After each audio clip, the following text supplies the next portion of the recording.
আলহামদুলিল্লাহি রাব্বিল আলামিন।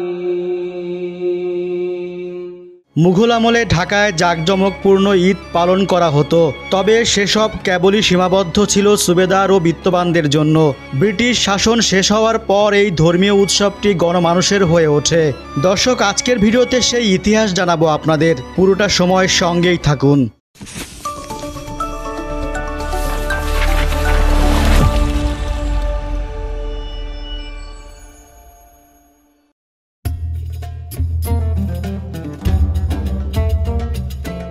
দিল্লির লালকেল্লার চাঁদ দেখার খবর সম্রাটের কানে পৌঁছানোর পর নাকাকানা থেকে তোপধ্বনি করার মাধ্যমে তা জানিয়ে দেয়া হতো শহরবাসীকে। তবে চাঁদটি যে কেল্লা থেকে দেখা যাবেই এমন নিশ্চয়তা ছিল না, তাই মুঘল বাদশারা নিশ্চিত হতে ঘোড়সাওয়ার পাঠিয়ে দিতেন শহরের নানা দিকে। অশ্বারোহীরা দূরে বিভিন্ন টিলায় উঠে যেতেন চাঁদ দেখতে।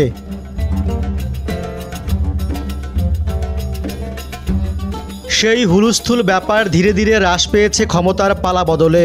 একসময় শেষ মুঘল সম্রাট দ্বিতীয় বাহাদুর শাহ জাফরকে ঈদের নামাজ আদায় করতে হয়েছে ইংরেজ শাসকদের নজরদারিতে। তবে মুঘল সম্রাটদের মতো এত জাঁকজমক না থাকলেও পুরান ঢাকার বিত্তবানদের শখও কম ছিল না চাঁদ দেখা নিয়ে। কেউ কেউ তো নৌকা নিয়ে চলে যেতেন বুড়িগঙ্গায়। আমাদের জিন্দেগির সমস্ত গুনাহ খাতাগুলি আপনি মাফ করে দিন। এই আয়োজনের বর্ণনা পাওয়া যায় 1949 সালে প্রকাশিত হেকিম হাবিবুর রহমানের ঢাকা 50 বাহাস পাহেলে গ্রন্থে। তিনি লিখেছেন, অতি শৌখিন লোকেরা নৌকার সাহায্যে মধ্য নদীতে গিয়ে চাঁদ দেখতেন। কিশোর ও যুবক সবাই যেত, বিশেষ করে বৃদ্ধ বয়সী লোকেরা নিজের দৃষ্টিশক্তি পরীক্ষা করার জন্য অবশ্যই যেতেন। অবশেষে চাঁদ দেখা গেল, বন্দুকের গুলি ছোড়া হলো, তোপধ্বনি করা হলো, এমন সরব হলো যে বধিরও জানতে পারল চাঁদ উঠেছে।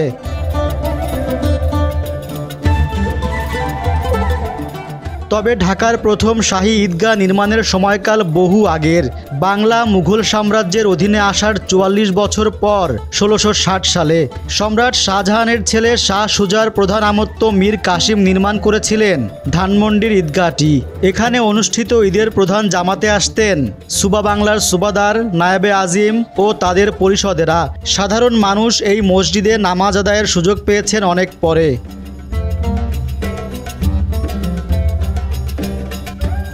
সেই আমলে ঢাকায় ঈদের চাঁদ দেখে তোপধ্বনি দেয়া হতো কিনা জানা যায় না, তবে দিল্লির লালকেল্লা থেকে কামান দেগে তোপধ্বনি দেয়া হতো।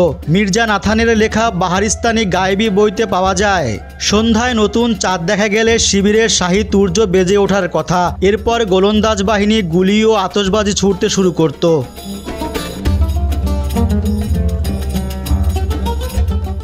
আর দেশভাগের পর 50 ও 60-এর দশকে নদীর পাড়ে দাঁড়িয়ে চাঁদ দেখতেন ঢাকাবাসী।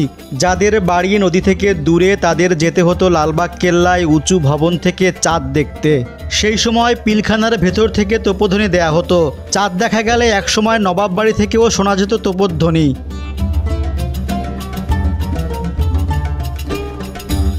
তৎকালীন ঢাকায় ঈদের মিছিল নিমতলী প্রাসাদ থেকে বের হয়ে হোসিনী দালান, বেগম বাজার, চকবাজার ঘুরে আবার নিমতলীতে গিয়ে শেষ হতো। তবে তখনও ঈদ শুধু বিত্তবানদের, সাধারণ মানুষের কাছে পর্যন্ত পৌঁছাতে পারেনি। একই ধারাবাহিকতায় রাজধানী ঢাকাতে ঈদ মিছিলের জমকালো আয়োজন আবার শুরু হয় দেশভাগের পর পাকিস্তান আমলে।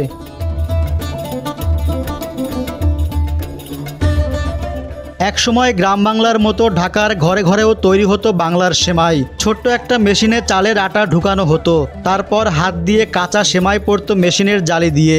বাজারে বিভিন্ন রকম সেমাইয়ের সাথে এই সেমাইটি আর পাল্লা দিয়ে টিকে থাকতে পারেনি।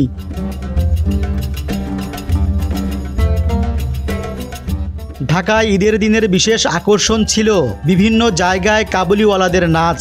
ঢাকার স্থায়ী কাবুলিওয়ালা ছাড়াও ঈদের আগ থেকেই অনেক কাবুলিওয়ালা ঢাকায় বাড়ি ভাড়া করে থাকতেন এবং ঈদের দিনগুলোতে বিভিন্ন জায়গায় ঢোল বাজিয়ে নাচতেন।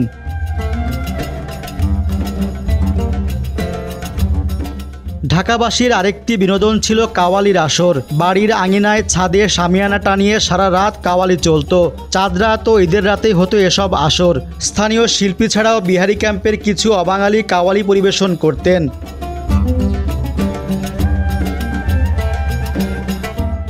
দ্রুত নগরায়ন ও মহল্লা প্রথা ভেঙে যাওয়ায় প্রায় হারিয়ে গেছে ঢাকার সেই ঐতিহ্য।